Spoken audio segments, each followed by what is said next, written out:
Magandang araw sa ating lahat mga kababayan, saan man panig kayo ng daigdig naron. Dito na naman tayo sa another episode ng ating vlogs. Badong Aratilis po. Pag-uusapan natin ngayon, ito po, no? Ilang araw na po na pinag-resign ng Pangulo. Ang tanong, yung mga cabinet head, mga cabinet officials, yung mga secretary, tapos kaunti pa lang po yung kasi nung last week, ilan pa lang po yung na-retain, economic team pa lang. Ibig sabihin, resign po ngayon lahat, 'di ba? Pinag-resign lahat eh. Oh, sino po ang kapalit? Wala pa pong kapalit. Sino po yung may mga OIC po ba? Ayan, pag-uusapan natin 'yan. Pag-uusapan din po natin ito pong pagtatalaga sa anak ni Abante. No, yung natatandaan ko na to, ito po yung binubulayawan si BP Sara. Nagsasalita sa mikropono na ano ba nagawa? Ha? Na ni BP Sara sa Maynila. Oh, ayun, talo po ang tatay. Ibig ko sabihin, bakit po ang tagal na ng mga congressman, ang dami pong congressman, no? Kinakailangan pa rin po nilang magkaroon po ng spokesperson. Ayan. Pag-uusapan din po natin, ito po, no? Harry Roque, pinabulaanan at sinabihan po na yung pinalalabas ni Romulia na mayroon siyang dalawang passport ay fake news o kasinungalingan. Yan po ang mga pag-uusapan natin at iba pang mga balita. Pero bago yan, kung bago ka pa lang dito sa ating channel, mag-subscribe ka na. Dahil ito lang ang tayong channel na may kinikilingan, may pinapanigan, una sa balita, huli sa impormasyon, kaya ano pang hinihintay nyo? Pindot na. Okay, pag-usapan natin. No? Unahin po muna natin to. Maganda tong sinabi ni Sal Panelo tungkol po dito sa ICC at kay Remulla. Hindi ko alam kung si Boying, no? Ang alam ko si John Vic yung nagsabi nito. Hindi ko maintindihan tong si Sec Boying. Abogado ka pa naman. UP ka pa naman din. Kapaman din. Ano ang pakialam ng ICC sa panunumpa ng isang mamayang Pilipino na nanalo dito, landslide pa sa ating bansa? Bakit ba masyado kayong differential sa ICC? Sinasabi ninyo nga walang jurisdiction. Kung walang jurisdiction, bakit ka pa magpapaalam? Ganun lang kasimple yung logic. Lalo lang yung pinatutunayan na talagang ang goal ninyo ay siraan ang mga Duterte. Yung mag-aman Duterte, ang goal ninyo ay siraan sa 2028. Alam po ninyo, tama, no? Kasi nung una, nung natutuwa tayo na nire-recognize, no? Ni John Vic na mataas yung landslide si Tatay Digong at makikiusap sila sa ICC na makapanumpa. Oo nga naman. Pag nakiusap po kayo, yun yung hirap na hirap silang i-reconcile. Di ba? Sinasabi po nila sa isang banda na hindi natin nire-recognize hanggang ngayon yung ICC ng gobyerno. Nakakulong sa ICC si Tatay Digong at ngayon gusto nilang panumpain, makikiusap sa ICC. Di ba? Contrast po talaga eh. Okay. Yan lang po. Maikli lang naman yung gusto nating sabihin dyan. Di naman kinakailangan. Punta na po tayo. Ito po, si report po to ng, nakalimutan ko lang po to kung sino tong reporter na to. Kilala, sikat yan eh. Halili ba yan? Maricel Halili. Update muna tayo mga kapatid. Mukhang medyo nairita. Nairita daw po si, yan, si Maricel Halili, no? May tsura. May tsura pala to si Maricel Halili. Nairita daw po si Pangulong Marcos dahil daw po sa paulit-ulit nilang tanong. Teka muna. Tinanong na naman po nila, nasa Kuala Lumpur, Malaysia sila. tinanong na naman po ng mga reporter kung si Pangulong Marcos ba ay pabor, no? Dito po sa impeachment ni BP Sara. Tila nasuya na raw po si Pangulong Marcos no? Bakit ba kayo tanong ng tanong? Ilang beses ko bang sasagutin na hindi ako pabor na ma-impeach si BP Sara? Ito, kakaiba po talaga yung gobyerno na to, no? Hindi po kasi tayo sanay na yung Pangulo ay sinasabi niya na ayaw niyang ma-impeach. Yung panahon kasi ni Tatay Digong, pag sinabi ni Digong, may nag-ano kay Tatay Digong may nagsabi na ipa-impeach po natin si BP Lenny at that time. Naalala ko lang bigla. Sabi ni Tatay Digong, huwag niyong pakialaman yan. Binoto yan ng tao. Wala na po nagtangka. Alam niyo yun? Yung salita ni Pangulong Duterte, once na nagbitaw siya na huwag niyong pakialaman niyang huwag kayong magsampa ng impeachment. Hindi naman gantong-ganto, no? Ganito lang po yung laman, no? Huwag niyong sampahan ng impeachment yan dahil yan ay binoto ng tao. Tama po yun. Kaya kahit na anong atake nito ni Leni Robredo kay Pangulong Duterte, dumadayo pa ng ibang bansa yan, di ba? Para ipagkanulo yung presidente. Pero alam po ng Pangulo ng Pilipinas at that time, yung Pangulo po na may marunong mamuno, alam niya na yung boto ng tao ay sagrado.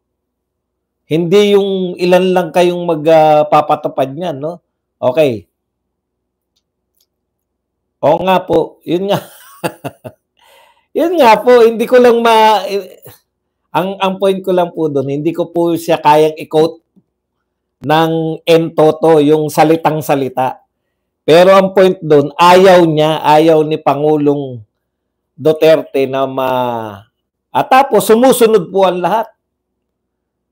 Eto po, no? Nagrally pa ang Iglesia ni Cristo. 2 milyon sa Luneta pa lang. Para suportahan yung sinasabi ni BBM na ayaw kung impeach nyo si BP Sara dahil yan ang magiging dahilan ng pagkakawatak-watak. Totoo naman. Marunong din Alam niya din no? Alam niya din yung ano. Ang problema nga, hindi po siya nasusunod. Di ba? Ayaw mong ma-impeach si BP Sara. Hindi naman ikaw ang nasusunod. Na-impeach pa rin. Pinangunahan pa ng anak niya yung pagpirma. Yun nga yung sinasabi ni Maricela Lili. Ang katwiran naman ni Pangulong Marcos, di umano, pasensya na kayo nagtatawag na ako ng Pangulong Marcos kasi mainstream media. Biro lang. Nasasanay na lang. Ayon nga po kay BBM, kinakailangan daw po na ay dapat daw po malaman na wala namang kaalyado niya yung kita niyo katwiran magaling talagang lumusot sa katwiran eto po sabi, wala naman sa kaalyado ko yung nagpasa, gumawa ng nagreklamo ng impeachment. Hindi naman mga kaalyado ko yan. Tama rin. Kasi yung mga kaalyado ni De Lima yan di ba? Kaalyado ni Shell Jokno yung mga nagpasa tsaka yung Makabayan Black.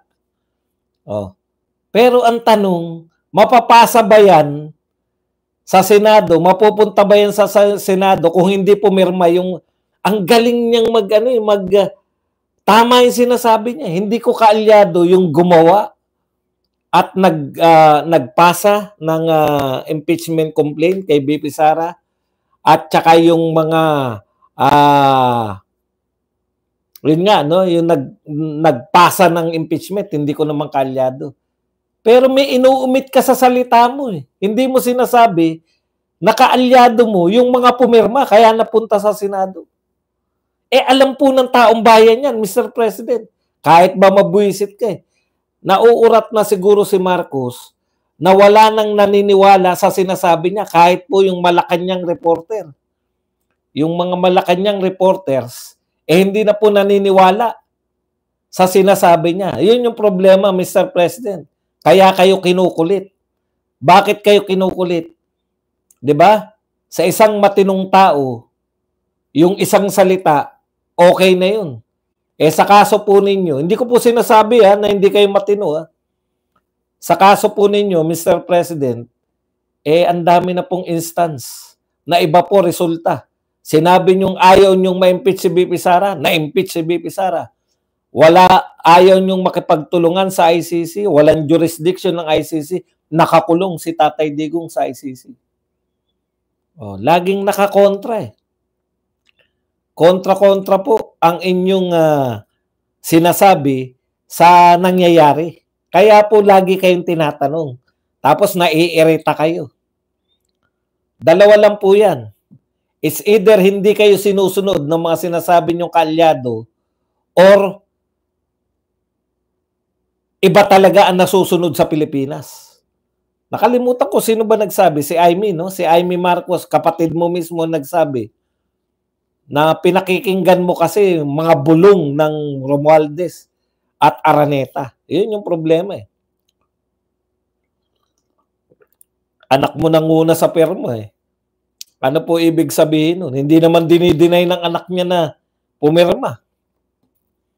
Kaya ang gulo, no? Magulo po talaga. Mahirap po talaga maging pinuno yung perceive ng mga tao na paiba-iba Halimbawa po, ito po, nakaano tayo ngayon. Narito tayo ngayon. Narito po tayo ngayon sa Pakulunya. Pakulunya to di ba? Resign lahat. Kasi gusto niya raw katakutan. Pagkatapos niya sabihin na mas gusto niyang katakutan siya, pinag-resign niya lahat. May sinasabi pa siya na dapat wala na sa gabinete niya. Kasi natalo sila, the people have spoken, no? Dapat wala ng tamad at corrupt sa aking mga gabinete. Tamad at corrupt. Sa kasawiang palad, pinag-resign niya po lahat. Pagkatapos po ng unang batch na halos wala pong totoong natanggal, inilipat-lipat lang. Si Yulo lang po ang tanging natanggal Si Recto, remain. Si Recto po ang isa sa mga kinaasaran ng tao Si Recto po ang isa sa mga dahilan kung bakit po olats na olats kayo sa midterm election. Imagine po, Mr. President, no? You have the distinction na kayo po ang pinaka-worst performance of a sitting president in a midterm election. How could you? Tinuloy-tuloy ang English. How could you? Okay. Ang laki po na epekto niyan. Kahit sa salita nila. You are calling for a reconciliation. And still, nagsasalita kayo na reconciliation sa mga Duterte. Pero tuloy-tuloy po, no? Tuloy-tuloy po na nang-aasar si Antecler. Tuloy-tuloy po na nakakulong si Tatay Digong. No effort whatsoever. Okay. How could you?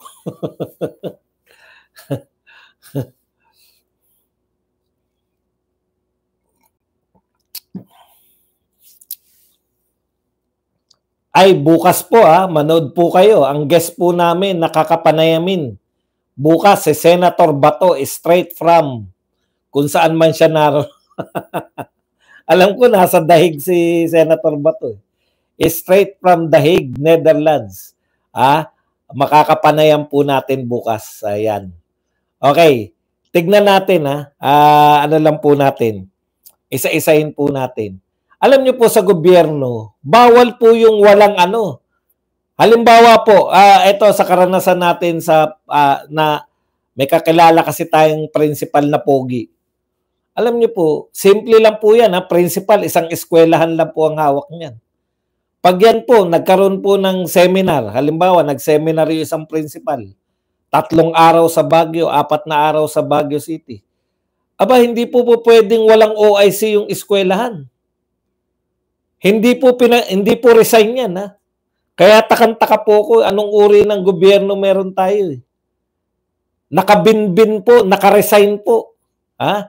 Nakaresign po lahat ng mga sekretary. Ang tanong ko po, sino ang umaakto? Yung principal kasi, mag-a-assign niya ng teacher o head teacher. O ikaw munang OIC ngayon. Kinakailangan po na may namumuno sa isa. Maliit na ano lang po yun. Ha? Maliit lang po yun. Eskwelahan lang. Kinakailangan may mamuno dyan. At hindi po nag-resign ng principal. Ha? Umatin lang ng seminar. Ito po, mabigat po to. Pinag-resign mo. Kung nag-resign po yan, yung mga sekretary, wala na po silang karapatan na manatili dyan sa mga opisina nila. Resign sila. Di po ba? Pinag-resign mo. Pero na lang kung kunwarian lang yung resignation.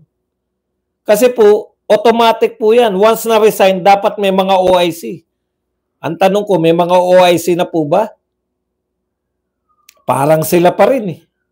Si DOJ pa rin yung nagsasalita ng mga kaso-kaso kay Rocky. O di hindi po sila totoong nag-resign. Hindi po sila considered na resign. Kaya ito pong mga sinasabing mag-resign kayo lahat. Kailan po effective? Sa pagre-resign nila? O budulan lang to lahat? Hindi na namin maintindihan talaga eh. Magtataka po ba kami kung sila Maricel Halili? Ang magandang si Maricel. Ang magandang, ganda eh, no? Ganda pala sa personal. Nagbablog-vlog na rin. Ang magandang si Maricel Halili. Magtataka po ba kayo, Mr. President, kung tatanungin kayo kung pabor ba kayo sa impeachment ni BP Sara o hindi? Oh. Kasi nga, kayo rin na may kasalanan. Kayo rin po ang may sala niyan. Kaya hindi na, tinatanong uli kayo. Ngayon nagtatanong ako ngayon. Yan bang resignation nila ay kailan po, no? Kailan po yan anong tawag nga doon? Effectivity. Kailan po effectivity? Maris Umali ba to? Hindi. Maris Umali, Channel 7, Channel 5 to eh. Maricel Halili to. Iba yung Maris Umali, hindi naman kaganda. Ganito magaganda yun. Maganda to eh. Oh, maganda to eh. Hindi si Maris Umali, kilala natin yun yung pinalalayas ng mga nasa Hague. Okay.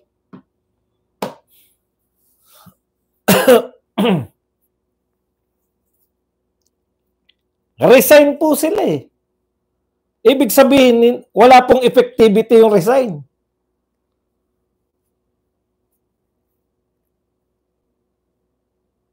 Walang ano yun, pakitang tao lang. Oh, ayan na naman. Tapos pag tinanong kayo, magagalit kayo. Maiinis kayo. Sasabihin nyo ng spokes nyo, paulit-ulit. Okay. Punta po tayo sa susunod na balita. Banat-banat lang. Alam nyo, naging structure po. Isang araw pa lang akong nasa mainstream media. Yabang, di ba? Isang araw pa lang akong nasa mainstream media, nagkaroon na ng organisasyon ng utak ko eh. Hindi, nakita ko po kasi, matututo ka talaga eh. Pag fast learner ka, matututo ka eh. Ganyan pala, no, sa media, no? Yung talagang mabusisi, maraming tauhan. Okay. Ito po, nasa na ba yung binabasa ko? Nawala na tuloy si Maricel. Maricel Halili po, iba po yun sa Maris Umali. Layo naman, ganda-ganda ng Maricel Halili. Kayo naman, no? Ito po, sa usapin po ni nawala. Nagluloko tong ex ko eh. Hindi yung X na X. Angelito Ramirez, thank you very much muna sa 199. Teka, tignan natin si Angelito kung ano na siya. Siya po ay isa ng show more. Nawawala yung aking mga tweet. May nagbubura ng mga tweets ko. How could you?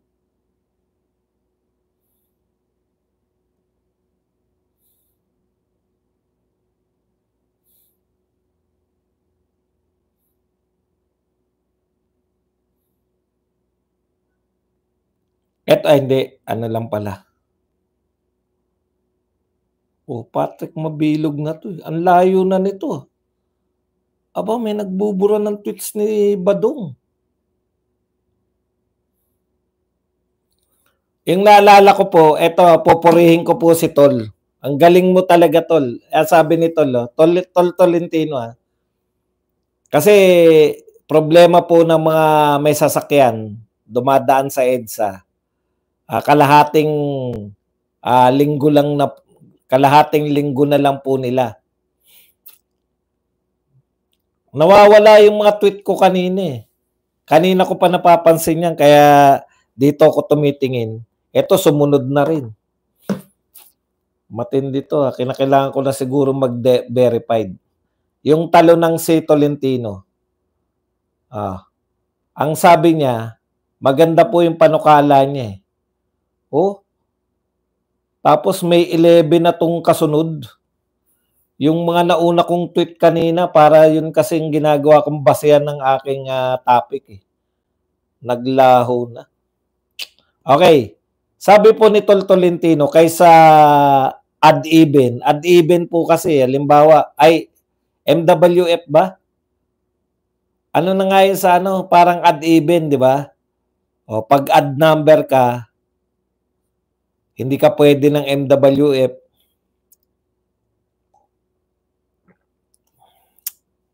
Nagulat ako sa iyo, Amik. Bakit kaya nagko-comment si Amik na bigyan nyo naman ng oras si Badong? Wala ako ron. Ikaw naman, Amik. Siyempre, may nakatoka kami. Kanya-kanyang araw, dala-dalawa. Kasi nga, hindi makakapagsalita yung iba pag lagi kami 5. Di ba? So, dala-dalawang araw, kada isang araw. 2 nakatoka. Gulat ako kay Amik. Bet mo ko. Sabi ni Tolentino, mas maganda raw na ipatupad yung pag-ayos kasi ayusin po yung EDSA . Maraming gagawin. Walang ganun. Wala rin kwenta yung pag-solo. Wala kang kausap. Yun nga yung maganda, may kausap . Sabi niya, gabi na lang daw ipatupad yung paggawa ng EDSA . Tama rin naman, di ba?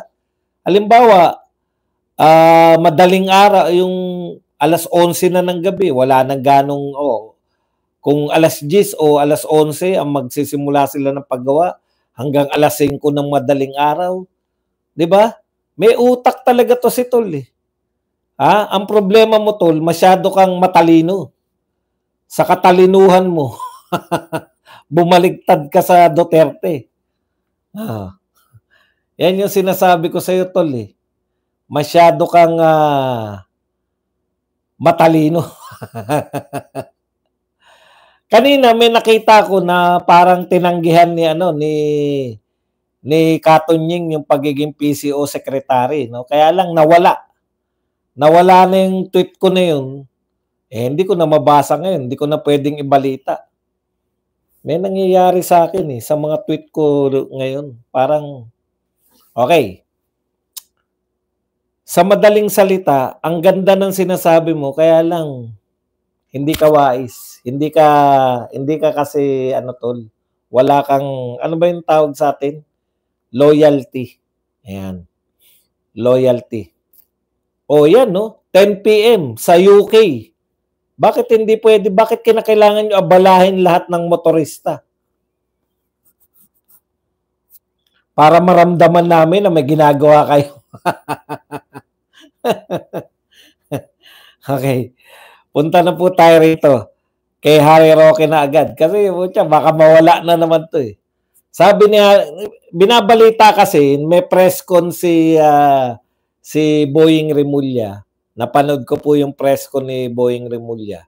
Na sinasabi niya, si Harry Roque may multiple passport, no?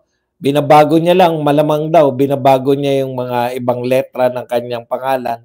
At least 2 passport daw. Yung hawak ni Roque, local passport. No? Kaya raw siya nakaalis ng hindi natimbrehan. Hindi siya. Tapos sa isang banda, sinasabi naman niya na si Roque dumaan sa backdoor. Ano ba talaga? Yun yung problema no? Nagpapatawag ka ng press conference na mga tsorya mo lang. Hindi pa talaga. Ang tagal na ni Roque. Ang tagal na sa Netherlands ni Roque. Naroon pa si Vice President Sara Duterte. Bago pa eleksyon, naroon na si Roque. Ngayon, nakabalik na si BP Sara, natapos na eleksyon, naroon pa rin si Roque. Haka-haka pa rin yung sinasabi mo. Hindi ka naman definite dun Sigurado ka ba na sa tawi-tawi? Hindi naman sinagot ni Roque. Sa tawi-tawi. Baka naman sa tawi-tawi ka talaga dumaan, Roque. Pero ang sinagot po ni Roque, ito. Fake news ang pinapakalat ng Marcos Jr. administration na mayroon daw akong multiple passports. Na hindi nga masabi ni DOJ kung 2 o 3 ang aking pasaporte. I am currently using 1 regular passport because the other regular passport is still valid. Has no more blank pages. Ayun pala ang paliwanag. Nasobrahan. Nasobrahan po si Harry Roque. Kasi daming pinupuntahan, di ba? Tatak ng tatak. O puno na. Yung paliwanag to ni Roque. Hindi ko po ito paliwanag. The Department of Foreign Affairs would certainly know that the previous passport was cancelled without prejudice. Yan. My regular passport is presently with the Dutch authorities as part of my asylum application. Also, I am no longer using a diplomatic passport since I left government service several years ago. Mga kababayan, mag-ingat po tayo sa pag naglipa ng fake news. Ito todo na nila ang paninira sa akin. Ayan po, no? Ako po, yung ginaganyan nyo po si Pastor Quebuloy, no? Iniisip ko, bakit si Pastor Quebuloy? Nakita nyo naman, ang lalaki po ng mga building ng KOJC, di ba? Tapos may SMNI si Pastor Quebuloy na malaki po rin yung reach. Kaya nga nila pinaano yan, pinasuspindi. Tapos may ang pinati-take down, di ba? Dahil nga po yung may clout talaga si Pastor Quebuloy. Beng Patrick, thank you very much sa 418 ATN. Ngayon, kung ginigipit si Pastor Quebuloy dahil sa pakikipagkaibigan sa mga Duterte, mauunawaan ko di ba? Kasi may posibilidad na talagang si Pastor Quebuloy may kakayahan talaga mag-conduct ng mga rallies yan, no? Yung kanyang samahan, KOJC. Tapos may SMNI pa. Kaya talagang malamang na may silbi yung panggigipit. Baka bumigay si Pastor Quebuloy, di ba? Yung iniisip siguro nila na tumigil na sa pakikipagkaibigan. Kaya lang, hindi po nila kaya si Pastor Talagang tapat na kaibigan, hindi katulad ni Tol. Wala pang ginagawa si Duterte diyan kay Tol, bumaliktad na Tol, kumusta ka na? Kumusta na early retirement mo? Okay, balikan ko po si takang-taka ko. Wala naman pong masyadong si Roque sa mga Duterte, no? Bakit ganun kayo kainit din kay Roque? Kasi mag-exist po yung mga Duterte without Roque. Di ba? Kahit na ma-eliminate nyo si Roque, wala po siyang ganong epekto Noon siguro, spokesperson. marami na pong kahalili si Roque na spokesperson ng mga Duterte. Sangkatutak po ang mga vlogger na nagsasalita para sa mga Duterte. Kaya hindi ko maintindihan no? Kung bakit ganun na lang din yung panggigipit ninyo kay Roque. Actually, pinasisikat nyo lang si Roque. Yan yung sinasabi kong unnecessary. Unnecessary ng, ewan ko lang kung anong gusto nyo.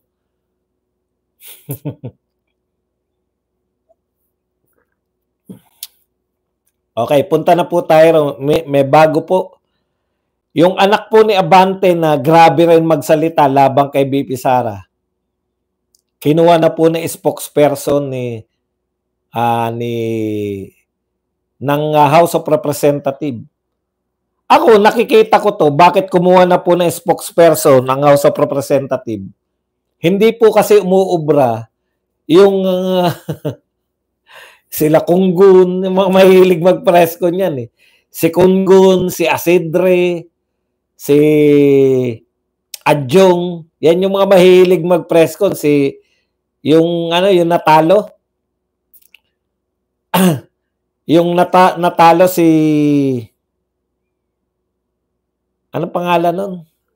Zamora. Yung Zamora, no? Ang hihilig sa presko niya mga yan. Ayan po, yung pagkuha po ng spokesperson, tingin ko, pagsuko po yan ng House of Representatives na hindi effective yung ginagawa nyong halos araw-araw na paninira press conference. Yung mga young guns, di ba? Pam Zamora. Hindi po si Ortega, sino pa? Suarez.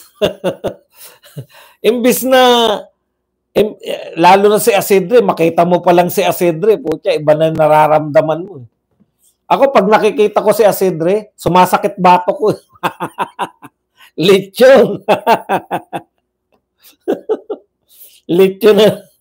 Ang point ko lang, no? Yan po, pag-amin po yan ng liderato, yung pagkuha na nila na spokesperson, pag-amin po yan ng liderato na gustong umatake sa Duterte ng mga congressman, pero hindi po sila kinagigiliwan na mas lalo na asar yung mga tao sa kanila totoo po yun. Yung mga style po ninyo, kung uubra po yan, kasi masyado silang yung mga congressman masyadong yung utak nila, akala nila kung nagagawa nila to sa kanilang constituents, yung kanilang mga representative sila ng district. Kung sila po ay tuwang-tuwa na distrito, sa distrito nila, nagagawa nilang manira, hindi po uubra Lalo na si Kunggun, putya, kung ano-ano talaga pinagsabi, no? Kala mo may epekto siya sa paniniwala ng mga Duterte. Wala po kayong epekto, sa totoo lang. Yung inyo pong clout, pang distrito nyo lang. Nakita po nila na epektibo kay Anticler. Maraming naaasar kay Anticler. Yan na lang. Ganyan na lang gawin natin kaysa si Asidre.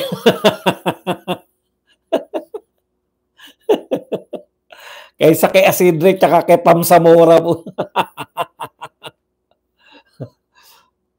Okay po yan. Kaya lang, tignan nyo naman po yung mga spokes ninyo.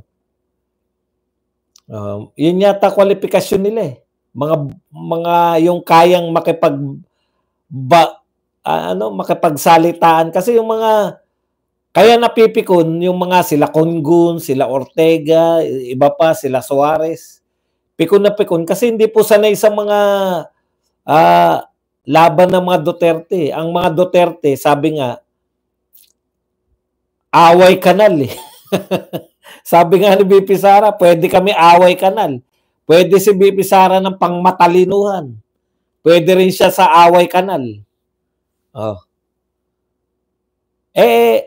Yung mga spokes na dinala nyo, pang-away ka. Pang-away ka na. Ito po ha. Sige, tignan natin. Hanap kayo ng hanap ng bagong PCO. Gusto nilang palitan si Ruiz eh. Ineffective. Hindi na pabango si Marcos. Hindi nyo ba naisip na baka si Anticler yung problema kaya lumagapak ka? Wala lang sa inyo yung pang-asar ni Anticler. Masaya kasi sila na tingin nila nakakabawi. Ang galing naman ni Anticler. Tuwan-tuwa, di ba? Tuwan-tuwa sila na nakakapang-asar si Anticler. Yan po yan eh. Yung gobyerno natin parang bata. Asaran lang ang laban. Hindi nila kaya si BP Sara eh. Kaya kumuha sila ng mga pang-asar din. Wala rin po yan. Tama po, nakakabawi kayo sa pang-asar. Pero tumataas ba yung popularity nyo? Buhat mo na napunta dyan si Anticler, tumaas ang popularity nyo. Kung ang purpose mo, Speaker Romualdez, 3 taong ka ng speaker, mababa ka pa rin. Mababa pa rin yung lahat ng survey, kulelat ka pa rin. Akala mo ba pag may butangera kang spokes, tataas ka na? Matutulad ka lang kay BBM, lalaga pa ka rin.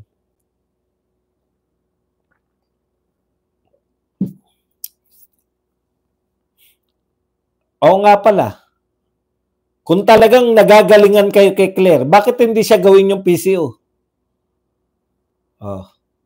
Anticler, hindi ka ba nasasaktan?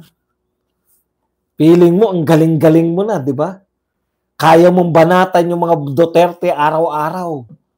Yan yung papel mo dyan. Pero, kung i-consider na yung head ng PCO, hindi ka kasama. Yung mga ilang kinoconsider, sila Tunying, at iba pa, outsider pa, hindi pa ikaw. Alam mo na ngayon, Anticler, hindi ka pang secretary level sa pananaw ng palasyo. Pang-asaran ka lang.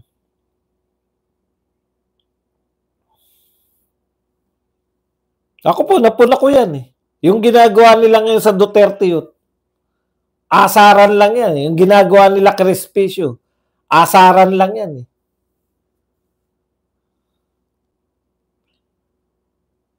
Yan lang po ang ating topic. Pwede na kayo magtanong. Pwede na po kayo